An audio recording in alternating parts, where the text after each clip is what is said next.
এবং আপনি আশ্চর্য হবেন, আমাদের রফিকি ভাই এমন কিছু তথ্য দিছে যেগুলোর ভিত্তিতে সৈয়দ আবুল আলা মওদুদী রাহিমাহুল্লাহকে হানাফি মাযহাব বিদ্বেষী বানাইছে।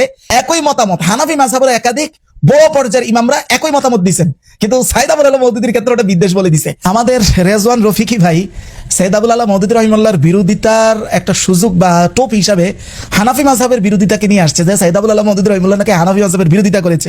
মানে এটাকে আমাদেরকে উস্কানো, আমরা তো যেহেতু পাক্কা হানাফি, চলে সেই দিন আর নাই যে একজন একটা কিছু বলবে আর ফেসিবাদের মতো আমরা হুমড়ি খেয়ে পড়বো। বিষয়টা কি? বিষয়টা হলো, ওনার প্রথম অভিযোগ হলো সূরা ফাতিহা ইমাম যখন নামাজ পড়ায়, আমরা ইমামের পিছনে হানাফি মাযহাবের লোকেরা কি করি? সূরা ফাতিহা পড়ি না, চুপ থাকি, সব কেরাত চুপ থাকি।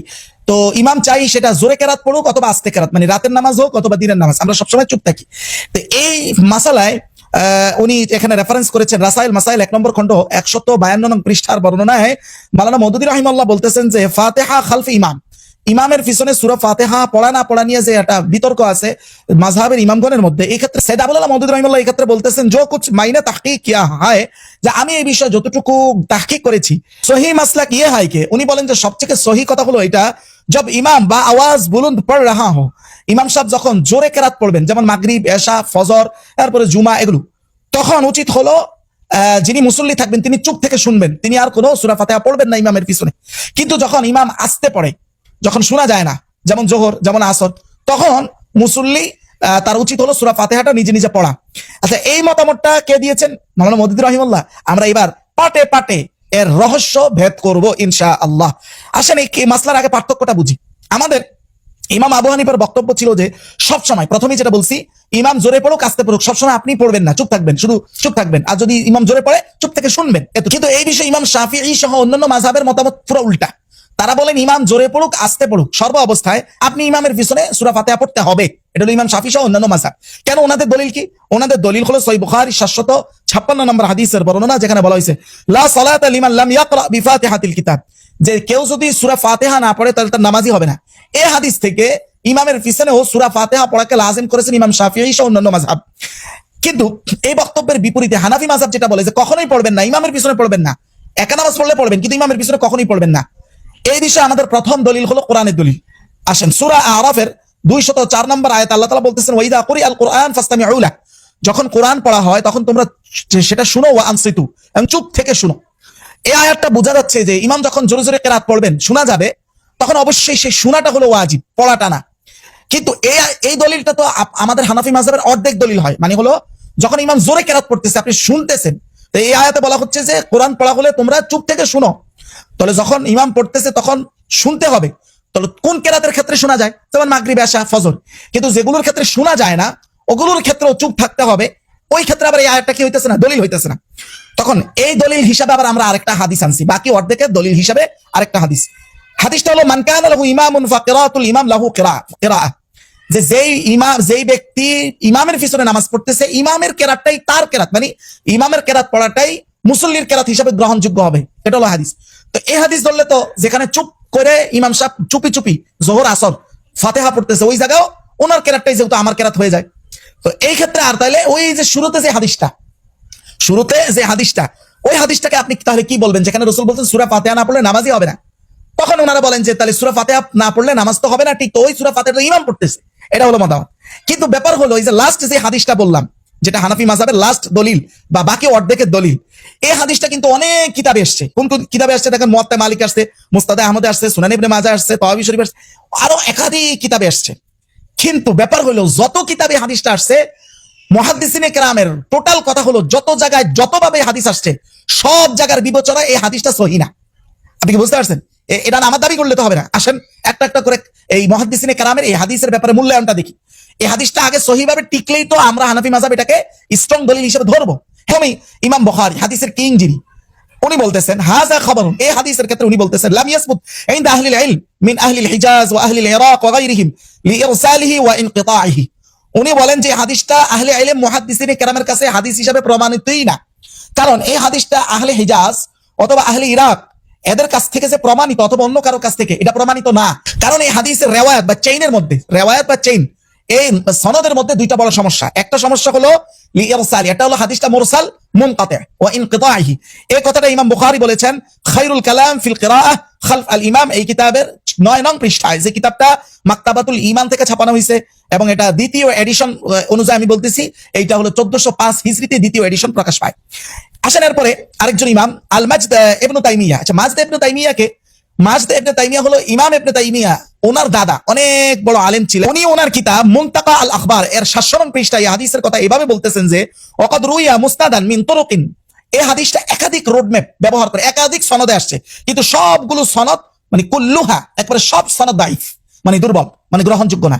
এবার আটটু সামনে আসেন, ক্বালা ইবনুল জাওজি, ইমাম ইবনে জাওজি বলতেছেন লিহাযাল হাদিস তুরুকুন, এই হাদিসের একাধিক পথ আছে, মানে পথ মানে হলো চেইন সনদ, কিন্তু যেমন কার কাছ থেকে আছে আন জাবিরিন, হাদিসটা হযরত জাবের থেকে বর্ণিত, আলী থেকে বর্ণিত, ইবনে ওমর থেকে বর্ণিত রাদিয়াল্লাহু আনহুম আজমাইন, ইবনে আব্বাস থেকে বর্ণিত রাদিয়াল্লাহু আনহুমা, ইমরান বিন হুসাইন থেকে বর্ণিত, এতগুলো সাহাবী থেকে বর্ণিত, কিন্তু সমস্যা হলো লাইসা ফিহা মা ইয়াসবুত, কিন্তু একটা রিওয়ায়াতের মধ্যে এতটুকু গ্রহণযোগ্যতা নাই যে এটাকে প্রমাণ করে যে এই রিওয়ায়াতটা সহিহ, মানে সবগুলো রিওয়ায়াত থেকে এটা দাইফ, এটাই প্রমাণিত 100% হয় না যে এটা এই সাহাবীরা বর্ণনা আসলে করেছেন।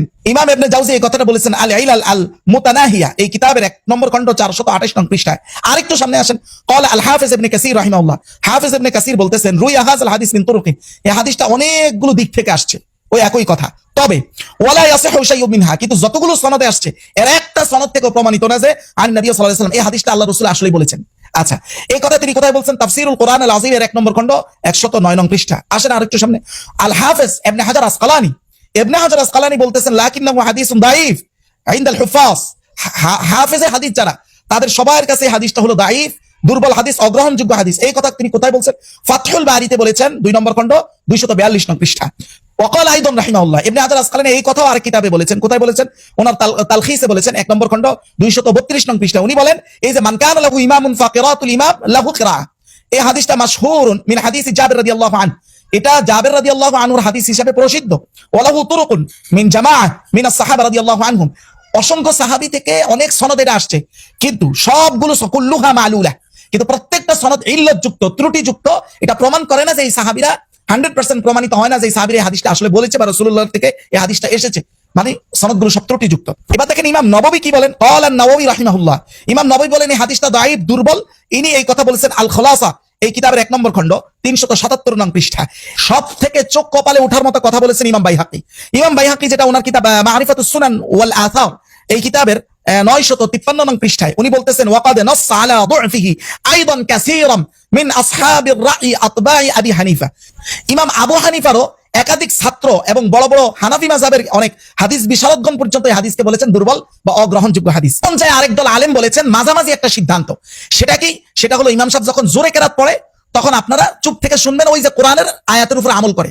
আর যখন ইমাম সাহেব এমন ভাবে পড়ে যেটা শোনা যাচ্ছে না, তখন আপনি ওই হাদিসের প্রথম হাদিস যেটা বুখারীর, ওই হাদিসের উপরে যে সূরা ফাতিহা ছাড়া নামাজ হবে না, ওই হাদিসের উপরে আমল করে, যেমন যোহর আসর এগুলোতে আপনারা ইমামের পিছনে সূরা ফাতিহা পড়তে পারেন।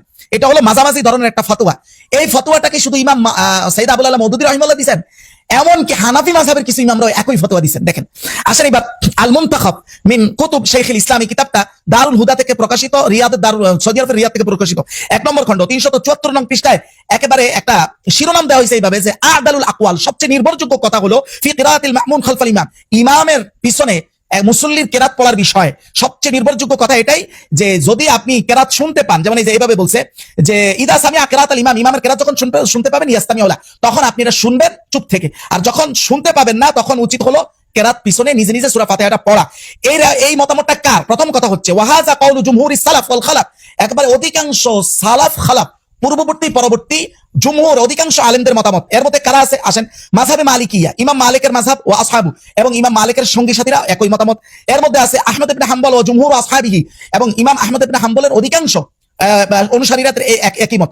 এবং ওহু আহাদু কাউলাই শাফি, ইমাম শাফির 2 মতের একমত, 2টা মত আছে। একটা মত হলো সব সময় পড়বেন সূরা ফাতিহা, আরেক মত হলো এটা।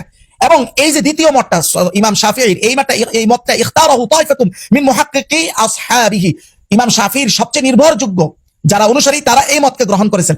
এমনকি হানাফি মাযহাবের একাধিক ইমাম পর্যন্ত এই মতকে গ্রহণ করেছেন। এর মধ্যে কারা আছে? হানাফি মাযহাবের পরবর্তী ইমাম যারা আর কি, ইমাম আবু হানিফার শাগরেদ। এর মধ্যে আছে ওয়া হুয়া কাউলু মুহাম্মদ বিন আল হাসান ওয়া মোহাম্মদ বিন হাসান এবং তার মতো আরো অনেকেই যারা মিন আসহাবি আবি হানিফা, ইমাম আবু হানিফার শাগরিদ, এরাও এই মতকে গ্রহণ করেছেন। ওয়াহুয়া কওলুল বুখারী, এই বুখারীর মতো একই। তাহলে যেই মত দেওয়ার কারণে আমাদের রফিকি সাহেব এই সাইয়্যিদ আবুল আলা মওদুদীকে হানাফি মাযহাবের বিদ্বেষী বানিয়ে দিলেন, অথচ একই মত ইমাম বুখারীর জমহুর সালাফদের। তাহলে এরা কি সবাই হানাফি মাযহাবের বিদ্বেষী? শুধু তাই না, হানাফি মাযহাবের একজন গ্রহণযোগ্য পরবর্তী ইমাম, ইমাম আবু হানিফার শাগরিদ মোহাম্মদ বিন হাসান, তারও মত হলো সেটা যেটা অনেক বছর পর ইমাম মাওলানা সাইয়্যিদ আবুল আলা মওদুদী রাহিমাহুল্লাহ বলেছেন। তাহলে দেখেন আমাদের সিন্ডিকেট কতই না গভীর, কিন্তু সেই গভীর সিন্ডিকেট তো হযরত আর থাকবে না ইনশাআল্লাহ। আমি এই জন্য আমার প্রিয় ভাইকে বলবো যে একটা কথা বলি, ইয়া আখি রিদওয়ান, موتوا بغيظكم يا أخي، والله موتوا بغيظكم وعلى ما وجدت مورثا من الغضب والحسد من مشايخك وأكابرك. الله يعفوك ويعفو أكابرنا الذين أوقعونا في هذه الفتن والمكائد. ولكنني علي يتوجب علي أن أكون أن أفعل أو أن أجعل كل المكائد منكشفة يوما بعد يوم إن شاء الله، محال أنتم تدافعونه إن شاء الله.